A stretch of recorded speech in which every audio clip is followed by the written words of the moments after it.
Hi, welcome to a tutorial on using the textbook in your English 101 course. Once you log into your English 101 course in Blackboard, select the textbook link on the left side of the screen. You'll first need to register for the textbook, and you can find information on how to complete that task in this section. When you're ready, click the first link to open the textbook. The textbook will open, and there are a lot of cool features that we want to go through really quickly. The first thing we want to look at, though, would just be the chapters of the textbook so you can get a general idea of what to look for when you are going through your assignments each week.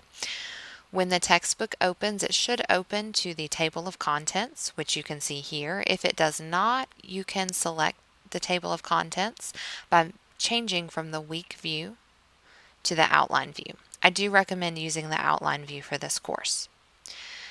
To open each section, you will click the down arrow and select the chapter that you would like to read. I'm going to open chapter 1.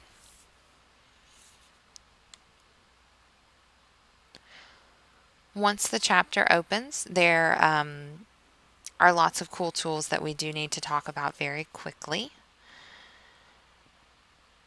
The first thing that you'll want to consider is whether or not you have opened the chapter before. I have opened this chapter before, so the textbook automatically opens to the place where I left off. So I'm going to click on Chapter Contents in the top left corner, which takes me back to the beginning of chapter 1.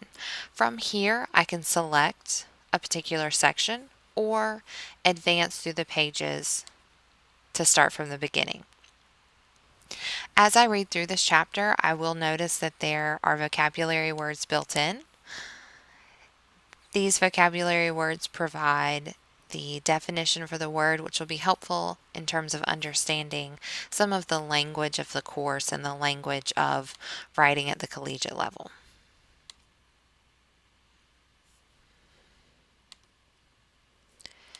If I come across a particularly helpful or interesting section, I can also highlight the text, add a colorful highlight, add a note that I can read later.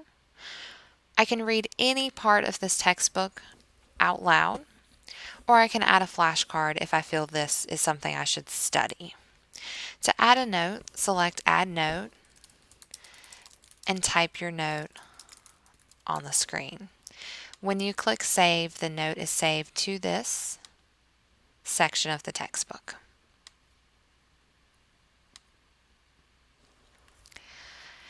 If I need to make the text larger, I can do so by using some of the accessibility components in the top right corner of the screen. I can also bookmark a particular page. I can even print the pages of the textbook whenever I want to, if I want to read them printed or maybe handwrite notes on them. On the far right of the screen, you will see other helpful tools, including a glossary of terms, the entire book,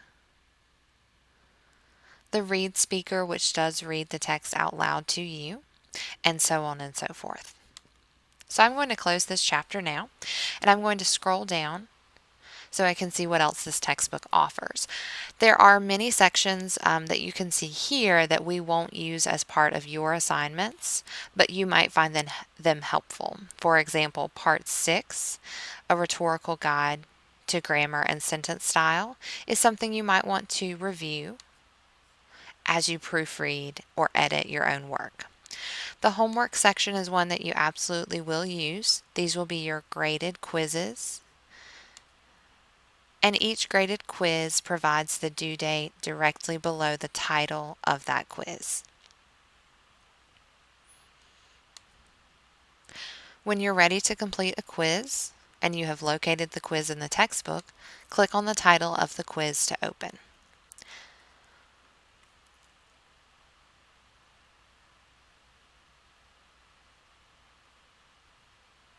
Once the quiz opens, you will see the different sections of the quiz. You can complete them in order from 1 to 3, or however you see fit. I'm going to open 1, Understanding Thesis Statements.